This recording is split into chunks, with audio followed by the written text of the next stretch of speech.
میں ان تمام اداروں کے مالکان کو، ان کے ذمہ داران کو یہ باور کروانا چاہتا ہوں کہ ہم آپ کا اسلام آباد میں آپریشن نہیں چلنے دیں گے۔ جہاں پر آپ کی ڈی ایس این جی ہوگی ہم زور بازو سے روکیں گے، ہم آپ کے مائک اٹھائیں گے، ہم آپ کو پریس کانفرنس کے اندر اپنے مائک نہیں لگانے دیں گے۔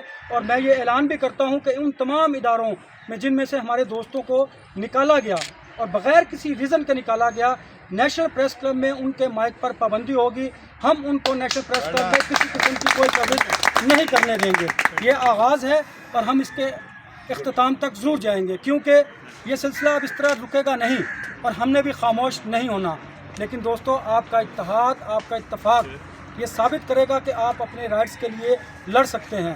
راولپنڈی اسلام آباد یونین آف جرنلسٹ بالکل اس پر عدالتوں میں بھی جائے گی۔ اور دوسرا دوستو، میں آپ کو بتاؤں کہ جن اداروں سے ہمارے ساتھیوں کو نکالا گیا ان کی مینجمنٹ سے ہم بات کر رہے ہیں، کیونکہ ہم یہ چاہتے ہیں کہ باقی جو لوگ رہ گئے ہیں، ہم ادارے بند کرنے کے قائل نہیں۔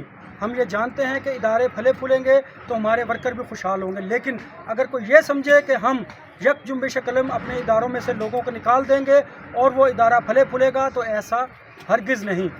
اگر مالکان نے ان کے واجبات ادا نہ کیے، لوگوں کو ریسٹور نہ کیا، تو پھر یقیناً ہم ان کا گھیراؤ کریں گے، ان کے آفس کے باہر بیٹھیں گے۔ جس طرح میں نے پہلے کہا، ان کے آپریشن کو ہم بند کریں گے اور زور بازو کریں گے۔ ہم عدالتی جنگ بھی لڑیں گے، ہم احتجاج بھی کریں گے، اور ہم مذاکرات کا راستہ ہے وہ بھی بند نہیں ہونے دیں گے۔ میں اپنے دوستوں سے یہ ریکویسٹ ضرور کروں گا کہ آج اگر میری باری ہے تو کل آپ کی باری ہوگی، تو آپ لوگ اپنے دوستوں کے لیے باہر ضرور نکلیے۔ بہت شکریہ۔